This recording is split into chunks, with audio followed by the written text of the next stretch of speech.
You and I. The first knock. That December evening was colder than usual. The university campus was blanketed in golden, fallen leaves, and a light mist hung in the air. As always, Ammar sat at his usual corner table in the library, watching the steam rise from his mug of tea while flipping through the pages of a book. He despised noise. Silence was his greatest companion.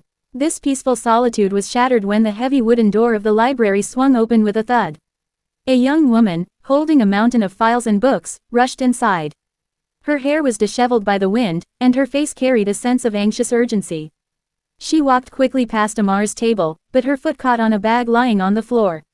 In an instant, she tripped, and all her papers went flying into the air, scattering across the floor. Ammar looked up, annoyed. He wanted quiet, but the sight before him softened his irritation. The girl was sitting on the floor, frantically gathering her papers, tears welling up in her eyes. "Can I help?" Ammar's voice was softer than he expected it to be. The girl looked up. Her large, deep eyes met his. That was the exact moment you and I entered the same circle of destiny. "Thank you, I can manage," she replied in a low voice, though her hands were visibly trembling. Without saying another word, Ammar knelt down and began picking up the pages. On one of the sheets, written in beautiful calligraphy, were the words, "Some stories are beautiful only because they remain incomplete, that way, they never truly end." Ammar handed the page to her. "This is beautiful writing." She took the papers, and a gentle smile graced her face, instantly warming up that cold December evening.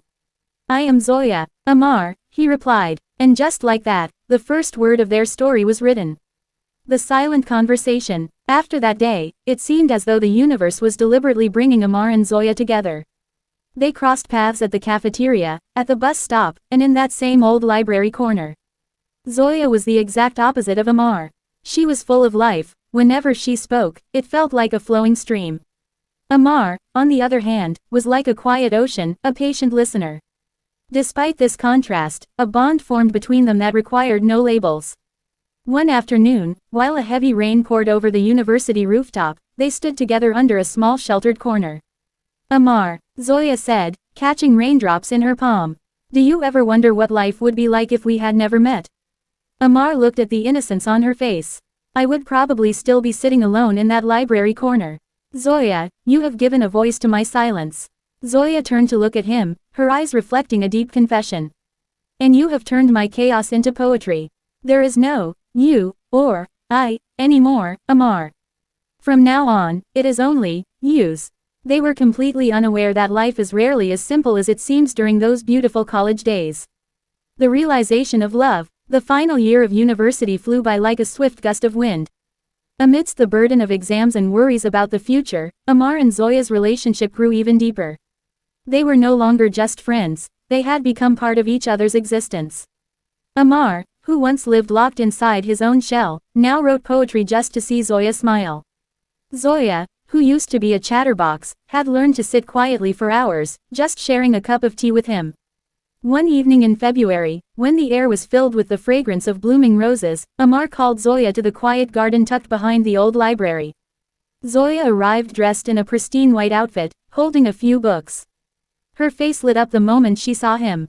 "Why did you call me here so urgently, Ammar?" Ammar didn't answer right away. He reached into his pocket and pulled out a small, velvet box, holding it out to her. Zoya looked at him in surprise and opened it with trembling hands. Inside was a delicate silver ring, engraved with two simple words, "You and I." "Zoya," Ammar's voice held a profound calmness and honesty. "I never thought I could become so attached to someone. Before I met you, I was merely existing, but you taught me how to live. Are you ready to become the me in my life forever?" Tears of joy spilled over Zoya's cheeks. She pressed the ring to her heart. "Ammar, I belong to you the day you picked up my scattered words from the floor. No power in this universe can ever part us." That evening, holding hands, they wove beautiful dreams of tomorrow, completely oblivious to what tomorrow was bringing for them. The irony of time. As beautiful as dreams are, the ground of reality is equally harsh. As soon as university ended, life began to show its true colors. Ammar belonged to a modest, middle-class family and was struggling hard to establish his career, while Zoya belonged to an influential and wealthy family in the city. One day, Zoya's voice on the phone was heavy and trembling. "Ammar, I need to meet you right now, by the lakeside." Ammar dropped everything and rushed to meet her. Zoya was standing there, weeping. Her face was pale, and the ring Ammar had given her was shaking on her finger. What happened, Zoya? Why are you crying like this? Ammar asked, panicked. Ammar, my father has arranged my marriage, Zoya sobbed. He is the son of his business partner, settled in Canada. I tried to tell him about you, but he made it clear that he will never hand over his daughter to a guy who is still searching for a basic job.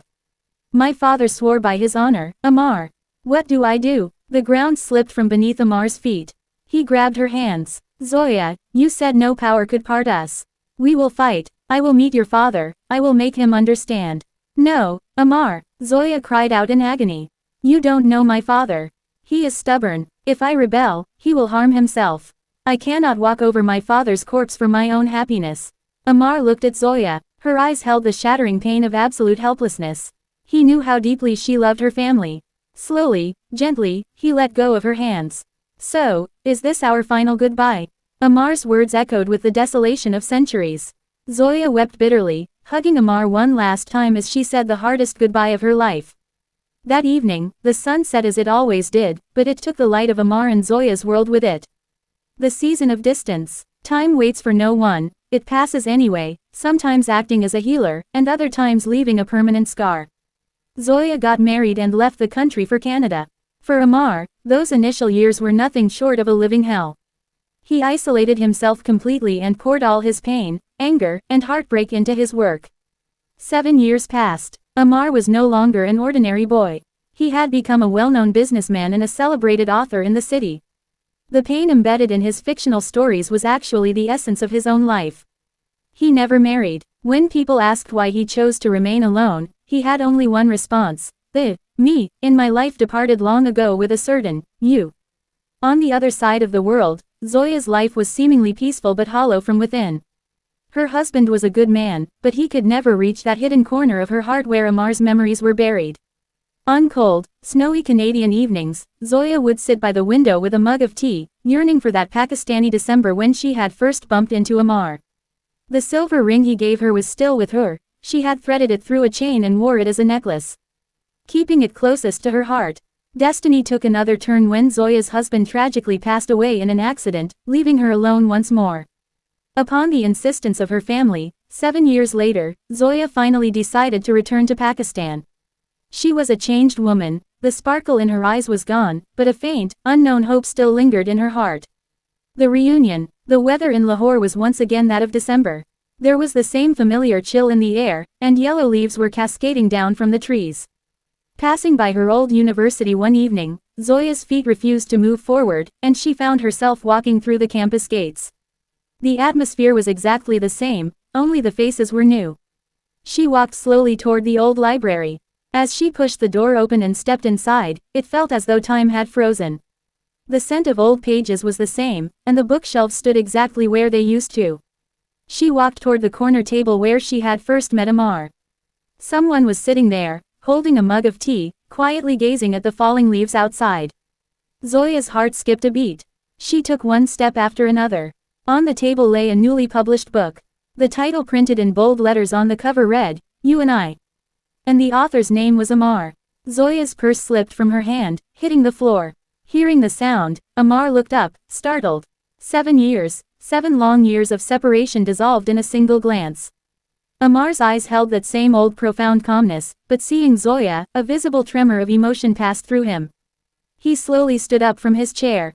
Zoya. Ammar's voice was a fragile blend of certainty and disbelief. Tears streamed down Zoya's face. Unable to speak, she simply pulled the chain from her neck and held out the silver ring that read "You and I." Ammar stepped forward and gently wiped away her tears. You once said that some stories are beautiful only because they remain incomplete, didn't you? But look, the universe refused to leave our story unfinished. Zoya tightly held Ammar's hand. Ammar, I went so far away, but my soul never left this library corner. It was always waiting for you. Outside the old library window, the sun was setting into the December mist, but this time, it brought no darkness. Ammar and Zoya, who had wandered on separate paths for years, had finally merged into one. There were no distances left, no constraints. There was only the two of them, you and I, a complete story.